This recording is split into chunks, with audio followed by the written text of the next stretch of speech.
Rough currents in South Florida kept ocean rescue crews hands full this weekend. Fort Lauderdale crews rescued more than a dozen people over the weekend after a teenager tragically drowned on Friday. And as the sun set tonight, Miami Beach Ocean Rescue had to save people. Thank you for joining us. I'm Chelsea Jones. CBS News Miami Steve Maugeri breaks down the hectic end to the holiday weekend.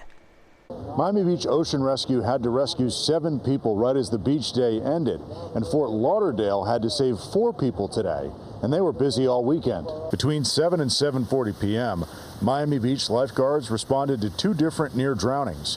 One was at 16th and Ocean, where 2 people were saved but didn't need medical attention. The other was at 8th and Ocean.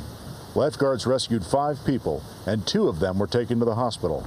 In Fort Lauderdale Beach, Ocean Rescue tells me they saved 4 people in 3 rescues on Sunday. On Saturday, they rescued 10 people, and on Friday, a teen drowned and 5 others were saved. Fort Lauderdale Ocean Rescue says the rough currents played a factor in all of these rescues. Terry Theodore lives in Fort Lauderdale, but he isn't comfortable with the choppy currents here. It was just not a good idea. I'm just here just taking the sunlight. Idan Olea came down to Fort Lauderdale from Boca Raton. He says he finds no fun in swimming in these conditions. Do you want to go in? No, this is not a good way to go in the water for sure. Tom Gill is the vice president of the United States Lifesaving Association. He says beaches like Fort Lauderdale have flags at lifeguard stands that tell you how the conditions are in the water.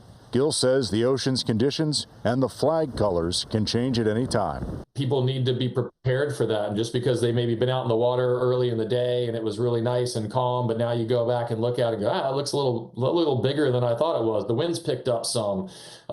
There's all sorts of changes that are happening throughout the day. That drowning in Fort Lauderdale is being investigated by police. We did ask Miami Beach Ocean Rescue if the strong currents had anything to do with these rescues that happened right as the sun was setting. But Fort Lauderdale Ocean Rescue tells us that currents are much more dangerous once it starts to get dark. In Miami Beach, Steve Maugeri, CBS News, Miami.